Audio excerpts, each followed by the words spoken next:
presse, bonsoir, très heureux de vous retrouver. Nous avons eu l'occasion de nous déployer, de faire le point de la riposte en elle-même, mais nous avons aussi l'occasion d'avoir parmi nous les directeurs généraux de l'Organisation mondiale de la santé et tout son comité pour suivre de près la question de l'épidémie. Au retour en début de semaine, nous avons eu, et vous continuez à avoir des réunions marathon, notamment avec le président de la République lui-même et les directeurs généraux de l'OMS, mais aussi avec la première ministre, les directeurs de l'OMS et tous les ambassadeurs accréditants en République démocratique du Congo, parce que nous avons fait le choix de la transparence dans notre stratégie des ripostes où nous partageons quotidiennement les chiffres et nous revenons constamment devant les médias pour faire le point de l'évolution de notre riposte contre l'épidémie. Ce soir, Monsieur le ministre, nous avons beaucoup avancé, pour ne pas dire suffisamment avancé, au bout de 20 jours depuis les débuts de cette épidémie.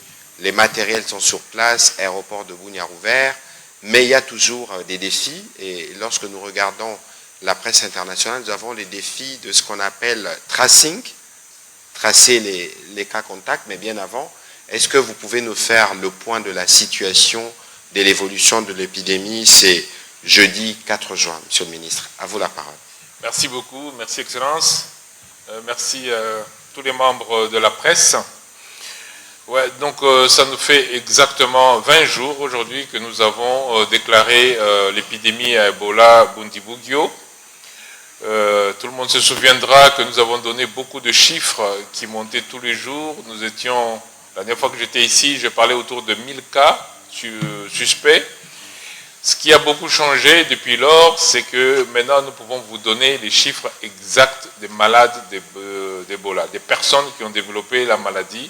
Maintenant, comme nous avons la possibilité de tester quasiment tout le monde maintenant, nous pouvons donc donner des chiffres exacts.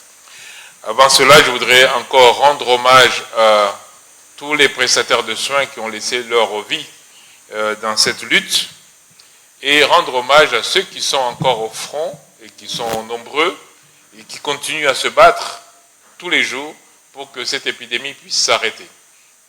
Nous avons, pour les chiffres, pour ceux qui veulent des chiffres, après on va aller dans les détails, mais pour les chiffres, nous avons toujours 3 provinces qui sont touchées, qui sont l'Ituri, qui sont le Nord Kivu et le Sud Kivu.